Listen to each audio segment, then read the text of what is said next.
Hi, I'm Joy Chairs, faculty at Charity School of Nursing. This is the audio component of the Professional Behaviors lecture. The PowerPoint is posted in Canvas and is equivalent to this audio version. If you have any questions, please feel free to contact me via email at jchair@dcc.edu. So let's talk professional behaviors. When we talk about professions, what are we talking about? When we talk about professionals, who are we talking about? Nursing, absolutely. Nursing is a profession. The nursing professionalism is owed much to the influence of Florence Nightingale. However, there are also other professions that are prestigious and are professions in maybe law enforcement. Police officers is also a profession. Educators, teachers are also a profession. So a profession is defined as an occupation that requires extensive education or a calling that requires special knowledge, skill, and preparation. It refers to a professional character, spirit, or method. So nursing is the profession that we'll elaborate on. Nursing is the profession that we've all chosen. Welcome to nursing. And we'll talk more about nursing as a profession. So what are some of the characteristics when we talk about professionalism and we talk about profession? What are some of the characteristics of a professional? What are some professional characteristics, right? So we're doing all this education and we all want to be nurses. And so the nursing profession is characterized by specialized training, prolonged specialized training. It requires a body of knowledge that is pertinent to the role to be performed, and it provides a specific service, right? So any professionalism provides a specific service. There's always ongoing research. There's a code of ethics as well as autonomy. Professional organizations with behaviors based on a clear set of norms. So in 2015, a survey was done, a professional survey by Gallup's annual survey of professionals. It released on December 6th of 2015. And that said that 80% of Americans called nurses honest and ethical, and that their standards were very high. So what does that mean for us as a professional nurse? That means that people look at us when we say that we're a nurse and we're in the nursing community. We have a certain standard about ourselves. People look at us like we're honest. 80% of Americans, that means that 80 out of every 100 Americans feel that nurses are honest, that nurses are ethical. So when I go out somewhere and I say I'm a nurse, although I may not be at work, the community knows that I'm a nurse. They look to me to act a certain way, to do certain things, to perform a certain way. So nursing, that's a very, what are some other professionalisms that maybe Americans think are honest or ethical? Maybe a priest, pastor, or maybe law enforcement. Those are also some other professionalisms that are very ethical. So if you're following with the PowerPoint, there's a question, and it says, in pre-conference, Maria's instructor asked her if she thinks that nursing is a profession, and Maria responds that she does. What are some characteristics that identify nursing as a profession? And it says select all that apply. A, nursing provides a specific service. Correct. B, nurses require an extended education. That's absolutely correct. C, nurses has a code of ethics for practice. Absolutely correct. D, nurses have a theoretical body of knowledge. That's absolutely correct. And E, nurses have autonomy in decision-making and practice. And that's also correct. So all of the above. So we understand what a profession is, and we know that 80% of Americans feel that nursing is an honest profession. And so now let's talk a little bit about some of the characteristics that we pose as a nurse.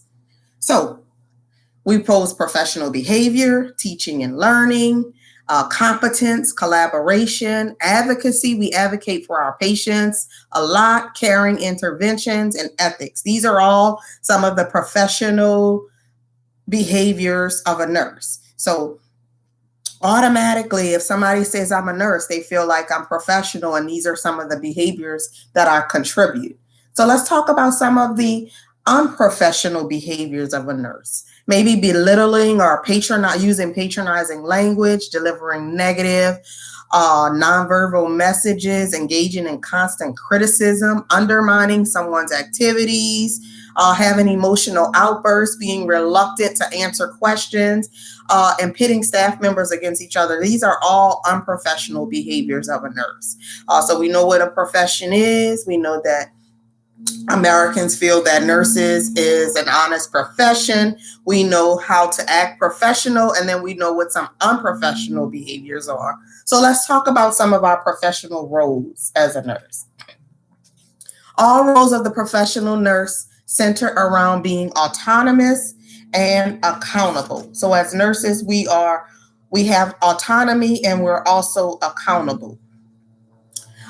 Some of the professional roles of a nurse: we serve as caregivers, we serve as communicators, we serve as teachers, both to our patients and our patients' family.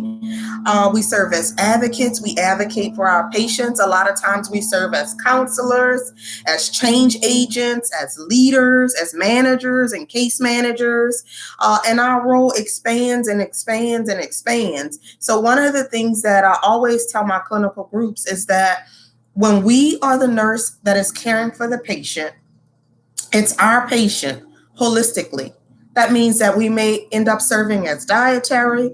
We may end up acting as maybe housekeeping. If we go in our patient's room and see that our patient's room is untidy, then we go in and we tidy up what needs to be tidied up. So we may act as a housekeeper. We may act as a priest, a counselor, or case management. So these are just some of the different hats that we wear as a professional nurse. So, how does the American Nurses Association define nursing as a practice? Nurse practice, as defined by the American Nurses Association, the American Nurses Association says that nursing is the protection, the promotion, and the optimization of health and abilities. Nursing prevents illness and injury, alleviation of suffering through the diagnoses and treatment of human response, and advocacy in the care of individuals, families, communities, and populations. That means that we're not just caring for our patients, we're caring for our patients' families and communities. So that is the Nurse Practice Act and the way that the American Nurses Association defines nursing. So what comes with that? There are guidelines. There are guidelines for our attire, the way that we should dress. There are guidelines for our demeanor, the way that we should act. And there's also guidelines for electronic media use. So as nurses, there should be no excessive jewelry, no long fingernails or artificial nails, no chewing gum. These are all things that distinguish us as professional nurses. These are all things that make the population and the community look at us as honest and of high standards. Our hair should be secured and away from the individuals that we're providing care for. We should have personal cleanliness. We should avoid strong odors and perfumes. Our uniforms should be clean.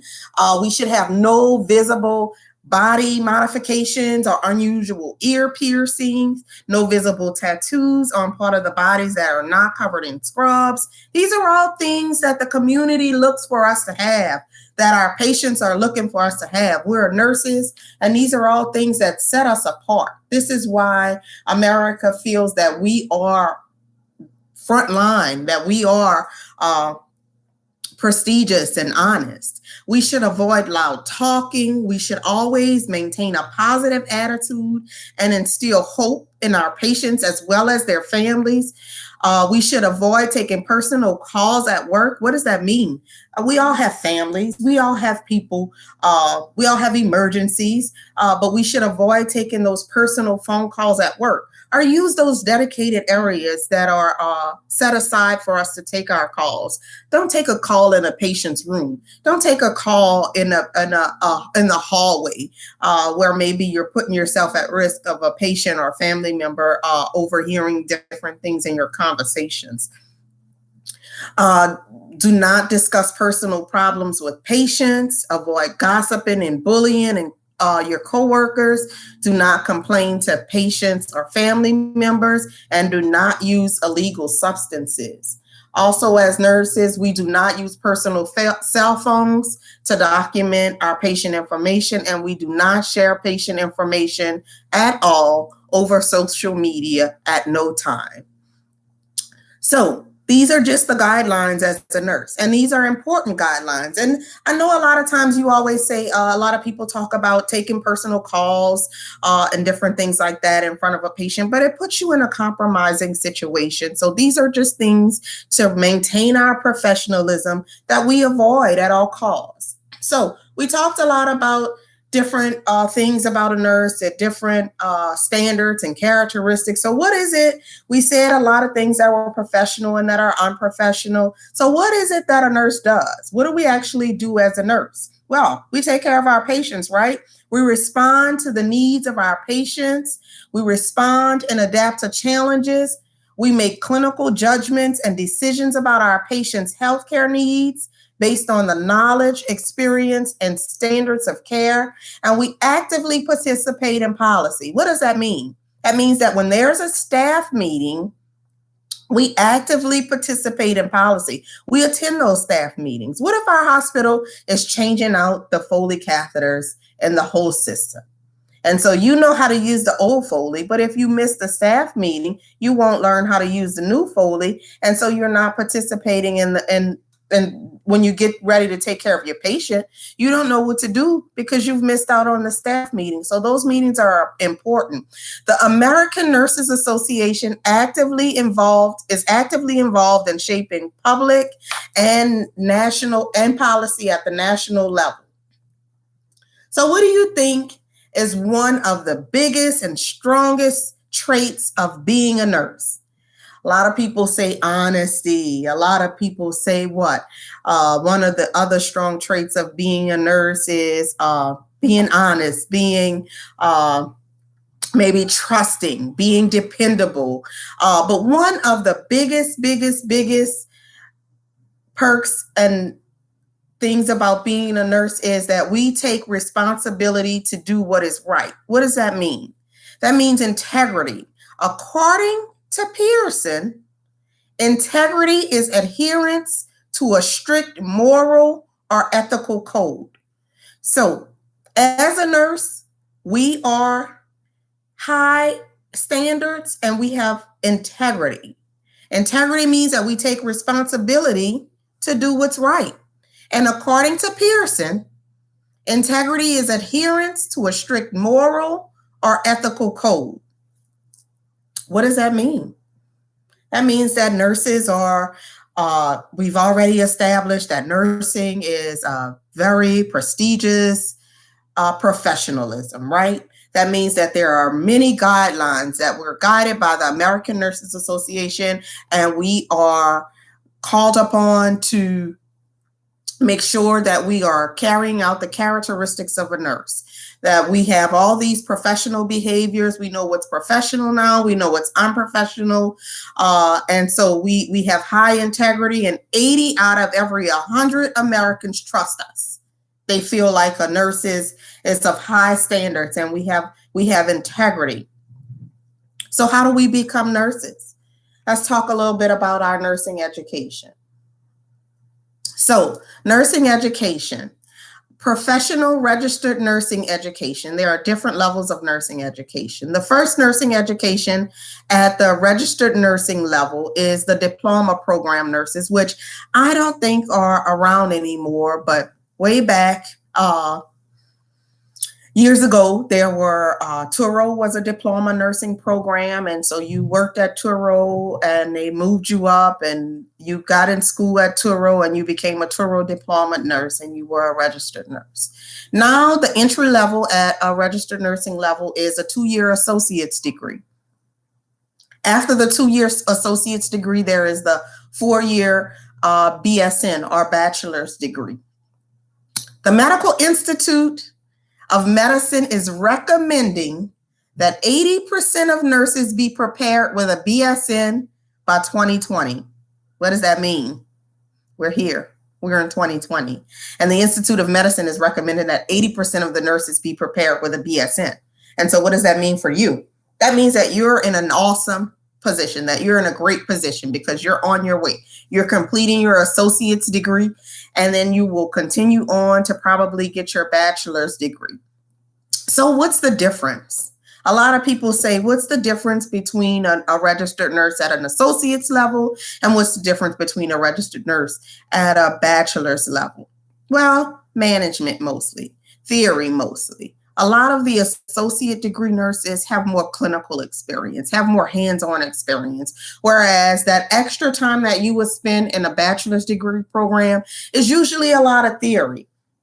I started out at Charity School of Nursing myself. I finished with an associate's degree, and then I continued after I finished Charity with my associate's degree. Everything else for me was online until it was time for me to do clinicals as a nurse practitioner.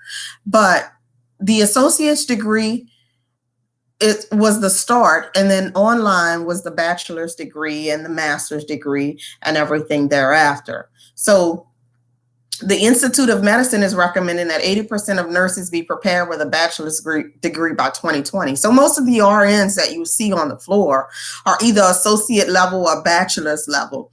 Some of the hospitals are now paying. Usually there's not a difference in pay. A new grad RN is a new grad RN, associate's degree, a bachelor's degree. But where it becomes important for us to have a bachelor's degree is when we decide to take managerial positions, and when we decide to do case management and different positions like that, they'll require us to have at least a bachelor's degree. So let's talk about graduate education. There's the master's degree after the bachelor's degree, and then there's the advanced practice RNs, like the family nurse practitioners and certified nurse anesthetists are the advanced practice registered nurses. And then the terminal nursing degree is the doctoral degrees, which is usually a DNP or usually a DNP or either a PhD. And then there's the continuing and in-service education.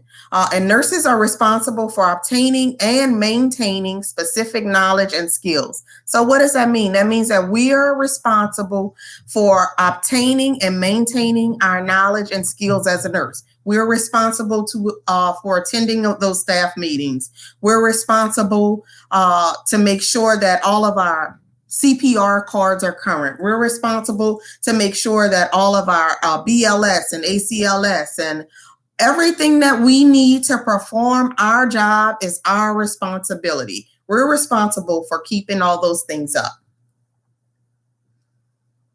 So let's talk about some different professional nursing organizations. Each professional organization advances the nursing profession. Professional nursing organizations define standards of practice and professional behaviors. They support nursing research and participate in policy development. It's always good to stay involved as a nurse. One of the things that we do as a nurse practitioner, one of the things that I do with some of my colleagues is every year we plan a trip. It's our CEU trip, but it gives us time to get away from family, to get away from work, to get away from everyday life. And then we go out, we network as a group, as a team of nurse practitioners, and we learn things that'll help us. And it also allows us time to refresh ourselves. So it's always good to get involved in a professional nursing organization. So some of the professional nursing organizations are the American Nurses Association, or the ANA, It's the National League for Nursing, or the NLN, the International Council of Nursing, or the ICN, and the National Student Nurses Association, or NSNA. That is something that you all qualify for. You are a nursing student looking to becoming a member of the National Student Nurses Association. It's like a networking page. It gives you contacts with other nursing students. A lot of times it's helpful because you learn from each other. And then there's also the Charity Association of Student Nurses, or CASN. There's Sigma Theta Chi International Honor Society, and there are other professional organizations that's focused on specific areas. What does that mean? That means that OB nurses have their own organization, or emergency room nurses have their own organization. So each professional organization has their own specific area that they focus on. And then there are also certifications.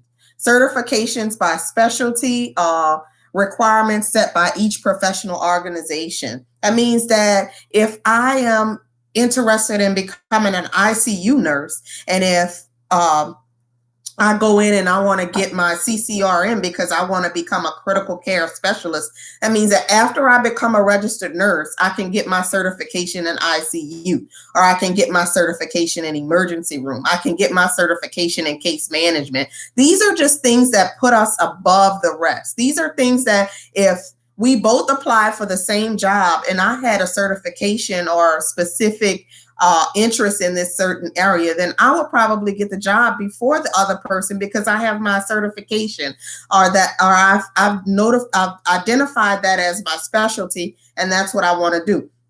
Maybe you want to have pediatrics as your specialty, and so you want to become a pediatric nurse. Then that's what those certifications and those specialties are there for. So it's never too soon to start thinking about which area of nursing you want to identify, and maybe become certified in.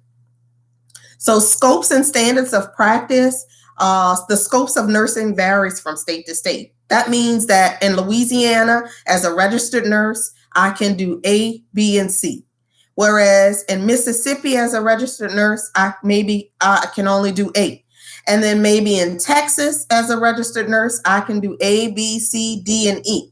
So every scope of nursing for the state varies. And it is our responsibility as a nurse to know where we are, where we're practicing, and what we can do as a nurse.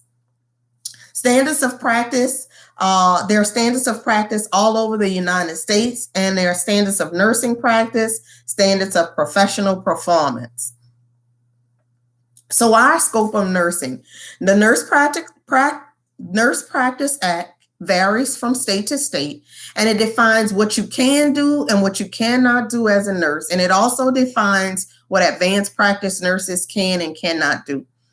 There is a licensure exam, which is the NCLEX exam, that is the same for all 50 states. There's no way around the NCLEX. We have to take it to become licensed to practice wherever we decide to practice.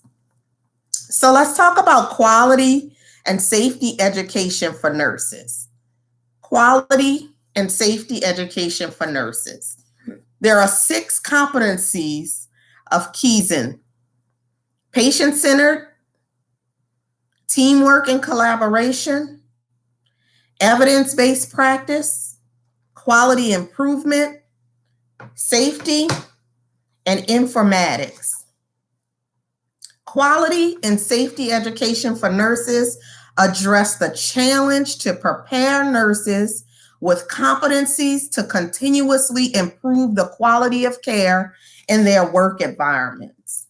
Again, the 6 competencies of quality and safety education for nurses are patient-centered care, teamwork and collaboration, evidence-based practice, quality improvement, safety, and informatics.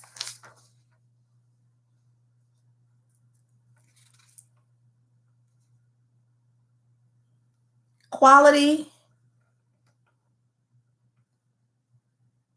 quality and safety education for nurses. For each competency, there are targeted knowledge, skills, and attitudes. The knowledge, skills, and attitudes are elements that are integrated in a nursing pre-licensure program.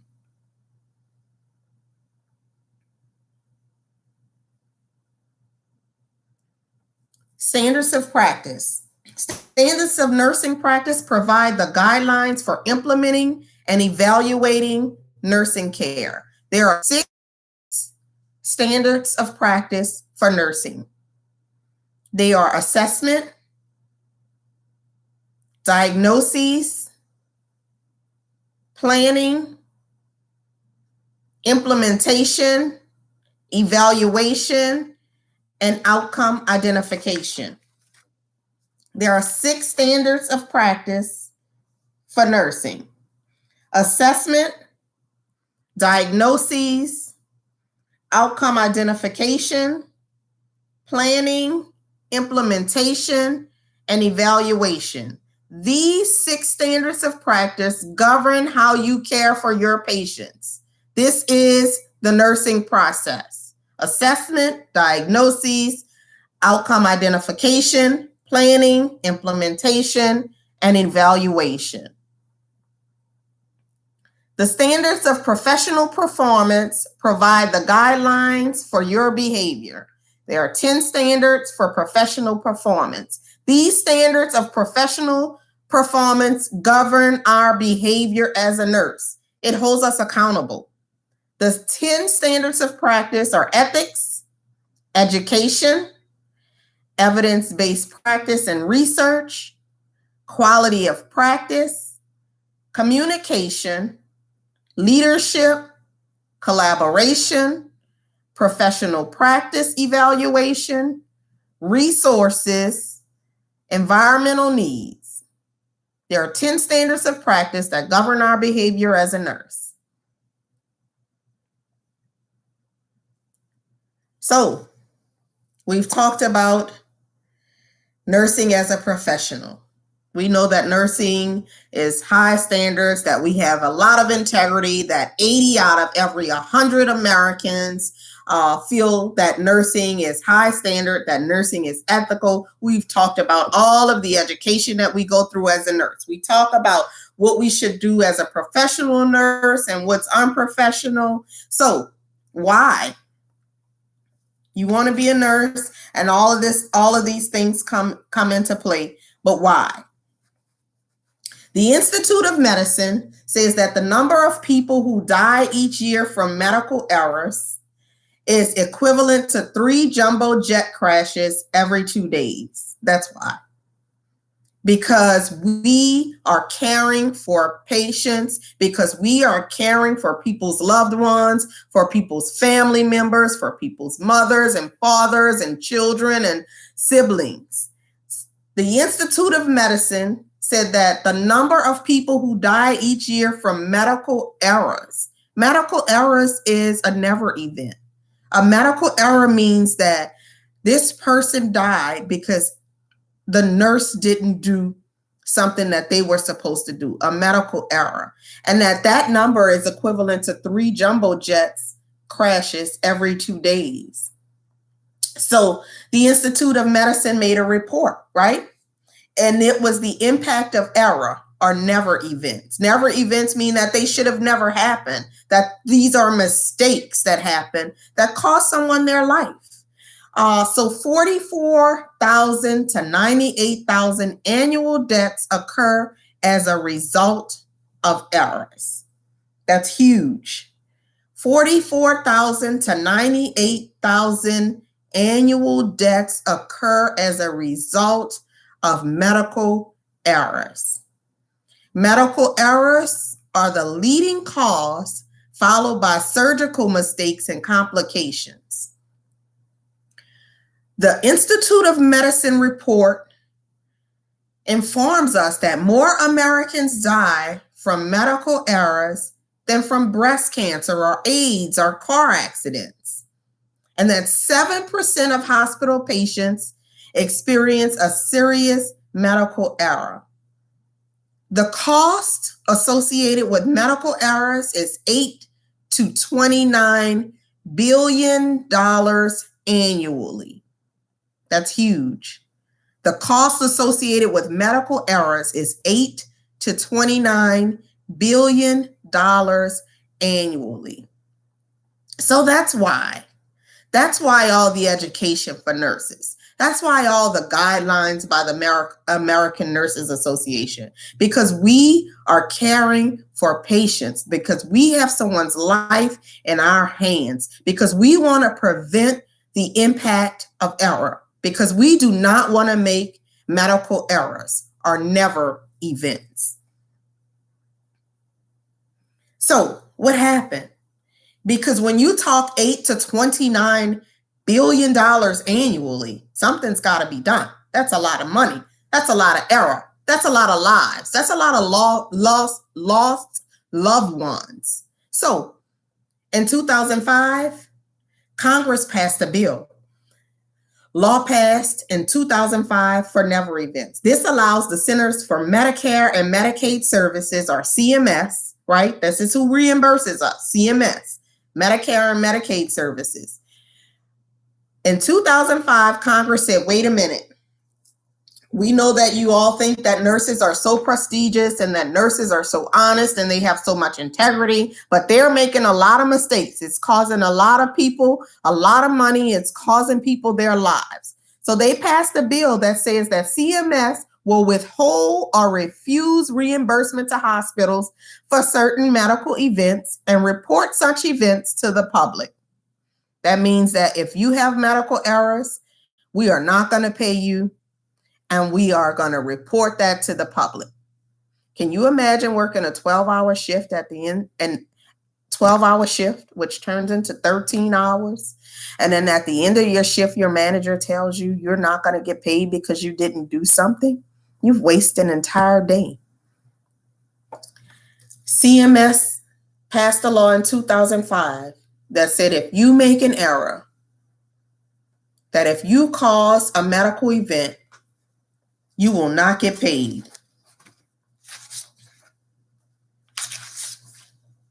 So, curricula for nursing education are strongly influenced by which of the following? Select all that apply. Physician groups? No. Professional nursing organizations? Yes. Individual state board of nursing? Yes. Hospital administrators? No.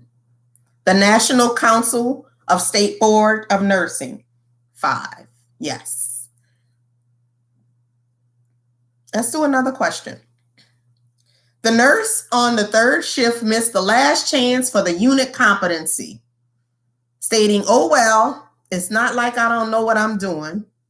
Which is the most accurate description of this nurse's behavior? A, arrogance, which keeps the nurse from developing and from accurate assessment of her strengths and weaknesses. We said that it's our responsibility as a nurse to keep up with our license. It's our responsibility as a nurse to keep up with our CPR. It's our responsibility of a nurse to attend these staff meetings so that we know what to do and take care of our patients. We have to remain humble. We have to remain diligent. We have so many people depending on us, so many lives, so many loved ones. It's important as a professional nurse to make sure that we carry out and we do our part, we do our duties, because 80% out of 100 Americans think that nurses are honest and of high standards and ethical. The nurse is working on a medical surgical unit that is short-staffed due to a call-out. The manager of the unit was unable to replace the nurse, so the extra patients were assigned to the remaining nurses. The manager was able to get the help of an unlicensed assistant personnel, or UAP, from the house pool to help on the unit. Which action by the nurses would ensure effective care for the patient? A, delegate vital signs and AM care to the UAP? That's correct. What happens there?